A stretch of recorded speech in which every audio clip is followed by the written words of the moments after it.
This is Voice of America. A four-member team of explorers has reached the North Pole.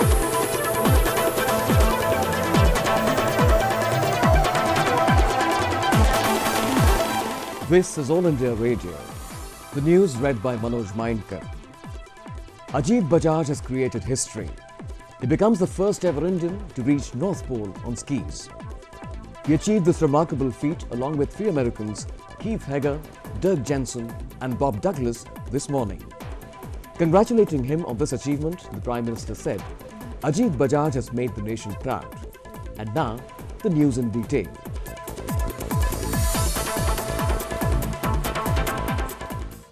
Namaskar. All of us dream, but how many of us dare to dream big and impossible? One such man who dared to dream big and impossible and at the same time turned his dreams into reality is Ajeet Bajaj, the one and only Indian who reached North Pole and hoisted national flag at the North Pole, which is the top of the world. Come and join me to meet this man, the mission, the man of substance, to know more about his dreams, his achievements, to know more about what Ajeet Bajaj is all about. Come.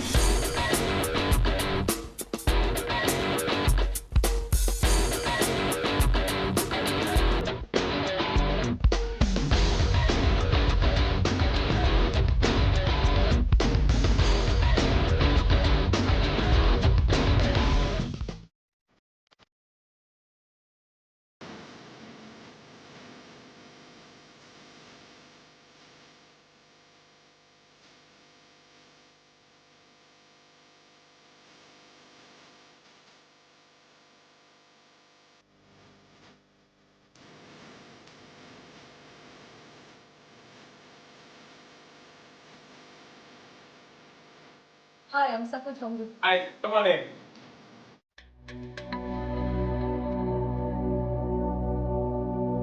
Destiny is not a matter of chance. It is a matter of choice. It is not a thing to be waited for. It is a thing to go out and achieve. Ajeet Bajaj is the pride of our nation. The man who planted the Indian tricolour on the roof of the world. North Pole. Ajeet, first things first. Now, 26th April 2006, you created history of sorts, so to say, being first Indian to have skied to North Pole, that is called the top of the world. Your first thought when you actually stepped, you reached, and then finally unfurled the national flag at the North Pole. I think the very first feeling was one of intense relief. We had been going on in some very trying circumstances for the last many days. I think the greatest hardship, of course, is the cold, the extreme cold. We faced temperatures with the wind chill factor going down to maybe minus 70, minus 80 degrees Celsius. And the first thought was, thank God, this is over, we've reached. And then, of course, you know, there's the euphoria of having a dream come true. I had been given the national flag at the South Block by the Honourable Minister of State for External Affairs, Mr. Anand Sharma, just before I left for this expedition. And that was a very proud and emotional moment for me. I must tell you, I had tears in my eyes, which froze. But definitely, I consider myself very proud. I'm very proud to call myself an Indian. And I think we must, all of us Indians, strive for excellence in whichever field we are in and do whatever we can to make our country proud and to put India on top of the world.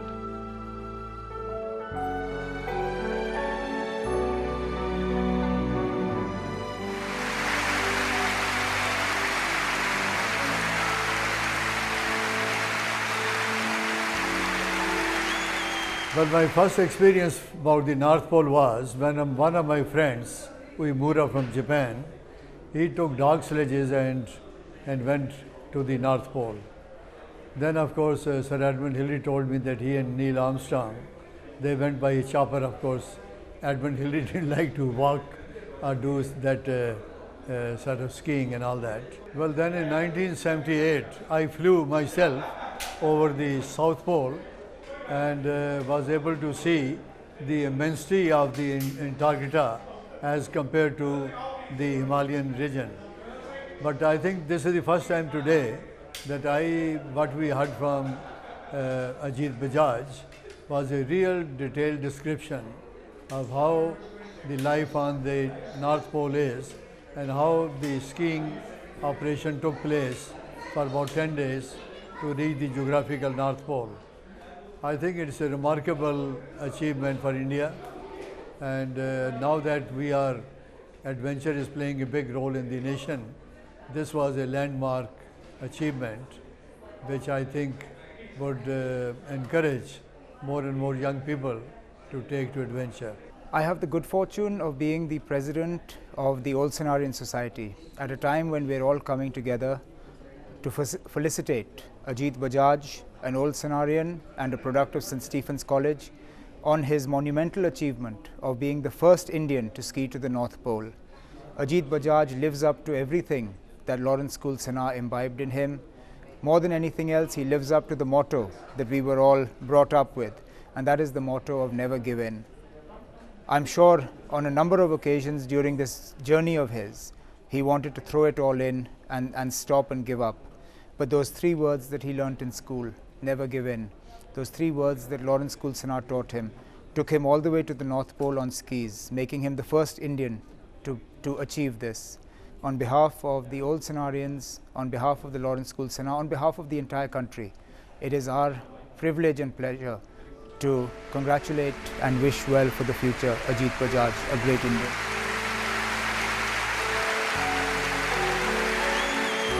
Tell us, how did that, the dream of those 200-kilometer long journey, 10 days, and finally reaching there, but how did it all start? Sakal, I'm very lucky. My father introduced me to the great outdoors when I was very young. He took me out trekking, and like a lot of families, my father really encouraged me into mountaineering and trekking, while of course my mother worried back at home. But in school, I read about famous explorers like Sir Edmund Hillary. I was really greatly inspired by him. I read about famous polar explorers like Peary, Nansen, Scott, Amundsen.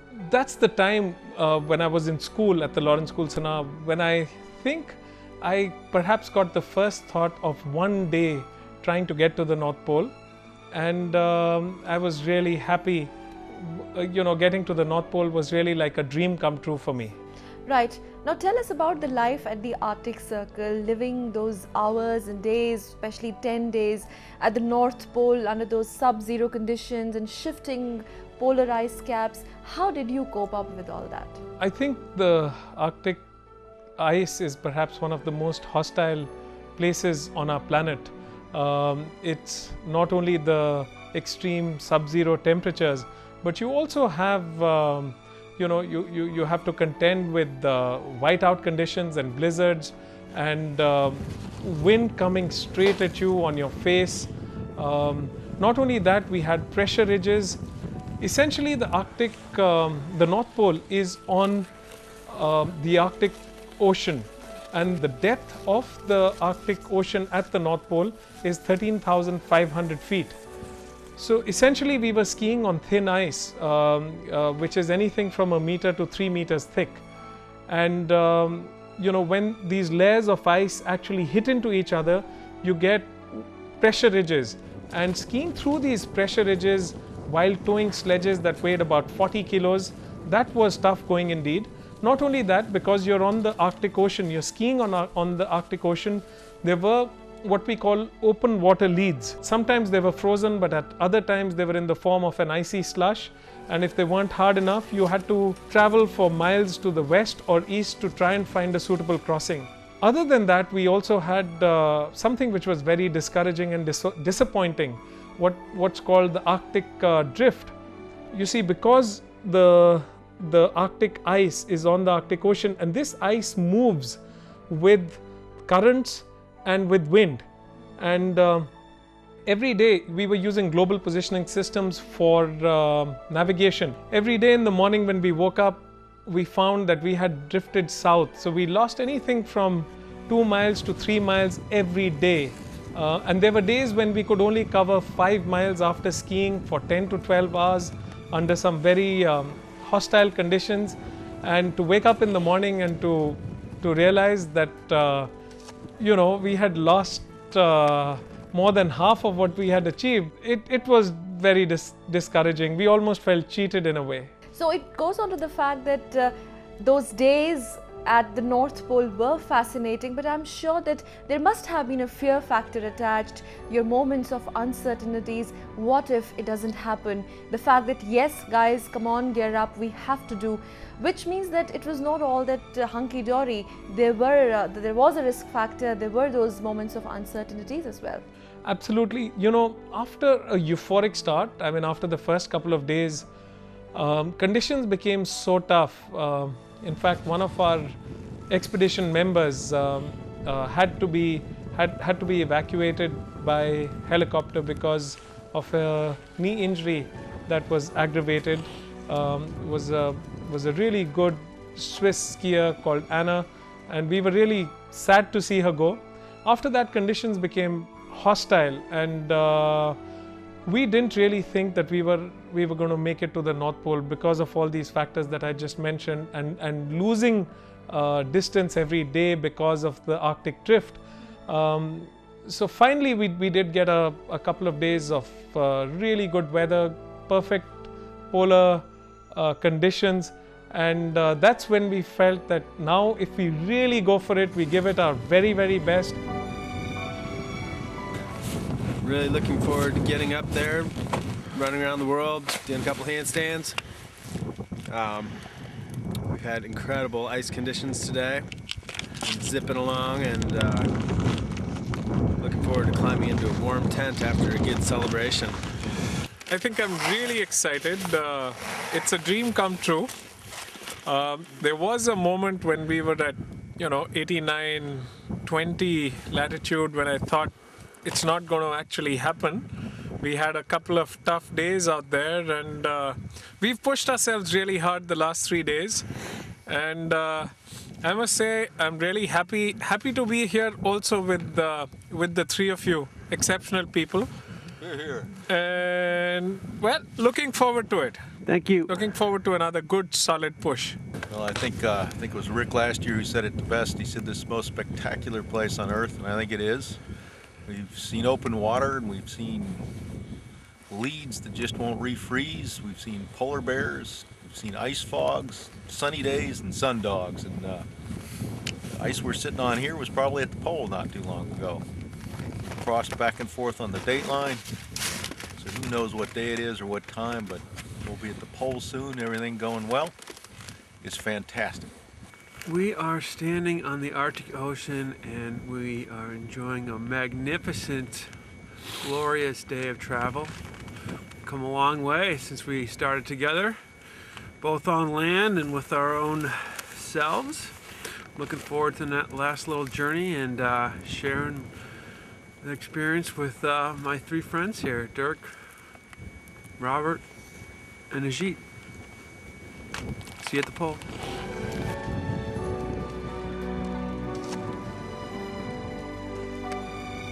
And if we talk about the technical aspect, tell us about the equipment that you carried, the apparatus, and not to forget the layers of clothing that you really had to kind of be in. If you could just tell us about that as well. Sakal, there were a few factors here. I think the first factor really was physical fitness and to some extent mental conditioning, which I worked on a lot before I left. But equipment and clothing especially played a very major role, and I ensured that I had the very best possible. You have to dress up in layers. You have a base layer, which is a high wicking layer like polypropylene or capilene. On top of that, you have a thick wind stopper fleece, and then an anorak on top, or wind or shell pants covering your legs. We had these special sledges that were made in Finland, and these would be harnessed onto us. There were places on the expedition where we had to take off the harnesses, especially where there was a danger of us falling through the Arctic ice in these open water leads, because the last thing we ever wanted was to go down through the Arctic ice into the Arctic Ocean with our harnesses on. Otherwise, we knew we could still perhaps climb out.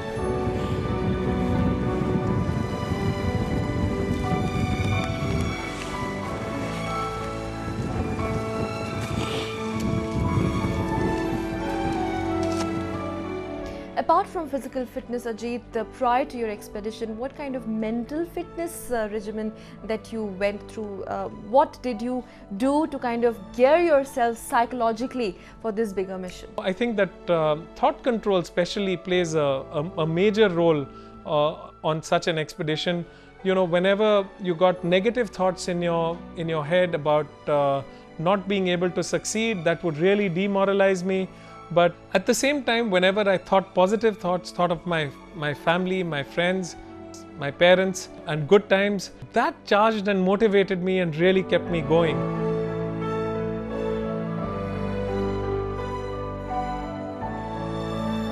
As far as his North Pole achievement,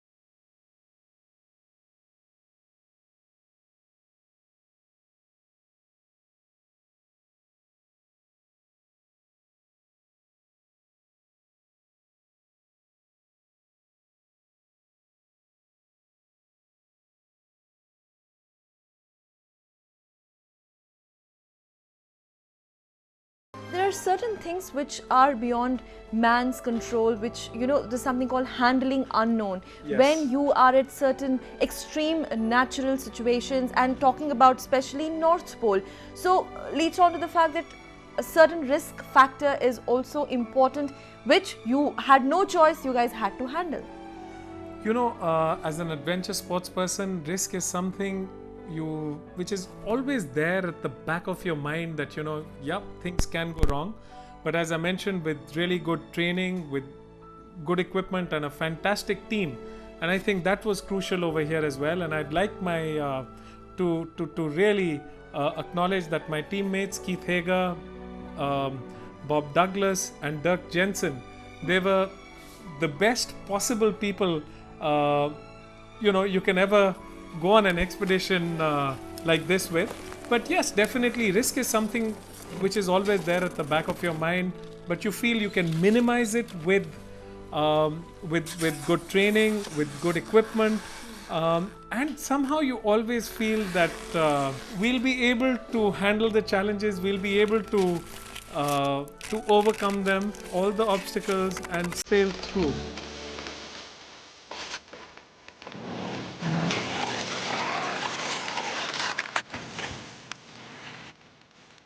Modern day pollution has created climate change and global warming, and they have triggered changes in temperature, weather, and habitat.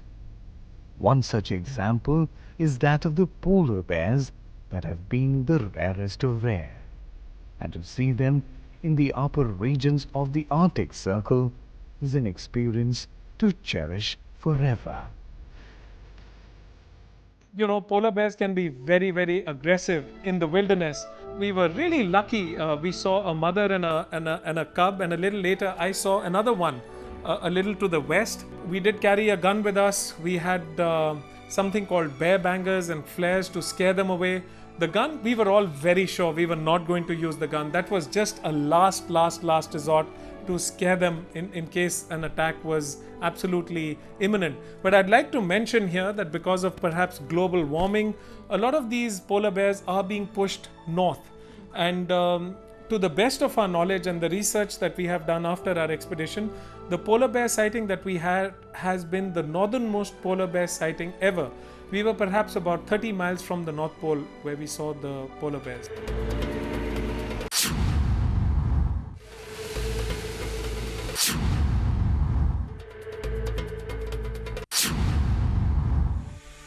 time stopped, as it was the moment etched in history when the Indian tricolour was unfurled at the North Pole. We actually camped right at the North Pole. We spent a couple of hours there. I called home.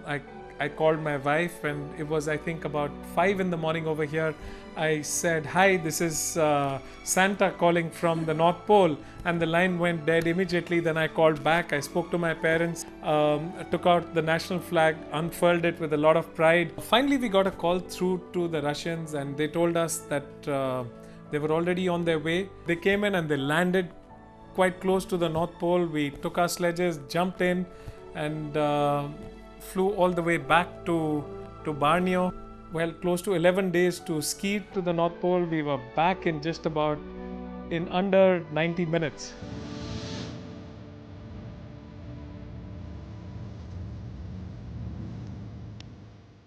The road to success is never easy. But to taste victory, it is always said, when the going gets tough, the tough get going.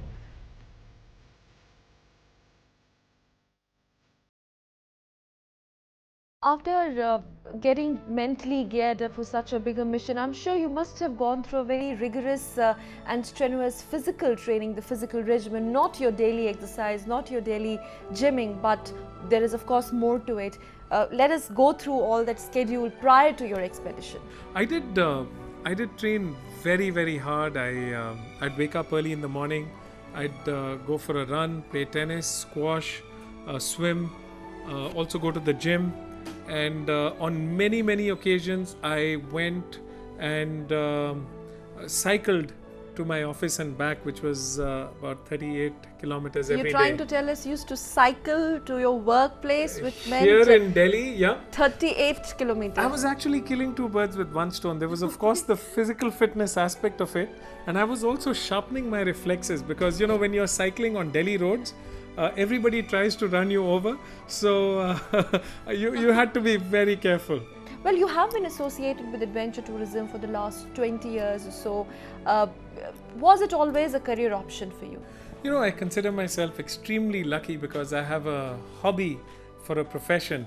Well, I got into trekking and climbing when I was in school. This is the Lawrence School, Sanaa. Went on to do a lot of kayaking, whitewater rafting and skiing in my college, which is St. Stephen's College here in Delhi University. And I graduated in science, and I was going to get into computer science after my graduation. But I took 1 year off to do what I really enjoy doing and get into adventure sports, and there's really been no looking back, and I think that was one of the best decisions I ever made. Climbing mountains all over and kayaking and rafting, rivers, some beautiful rivers all over the world, like the upper Amazon, the Zambezi in Africa, the Colorado and the Alsek rivers in the United States, Alsek of course in Alaska, a few rivers in Siberia, in Turkey, Europe, Australia, all over the world.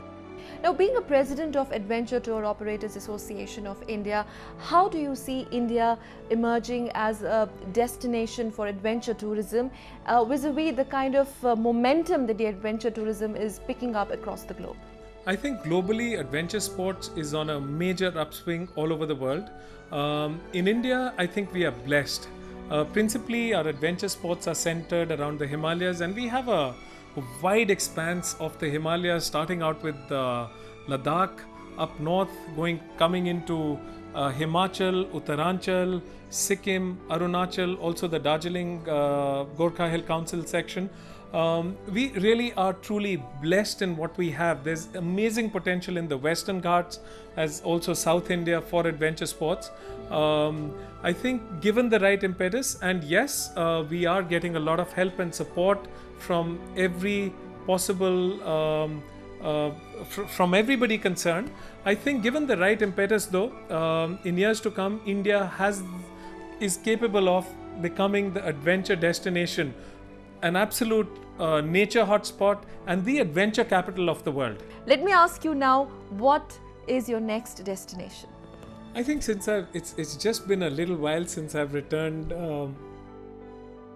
While I was on this expedition, my only focus was to get there, to succeed, and to come back safely.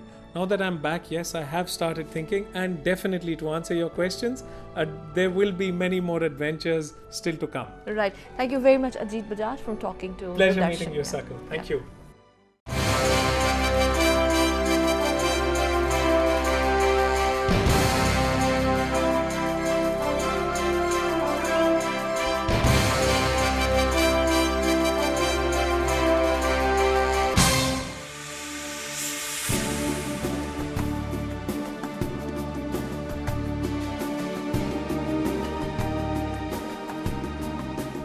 In the words of the famous poet Robert Frost, and there are miles to go before I sleep. Here's wishing Ajeet Bajaj and the never-ending spirit of adventure the very best.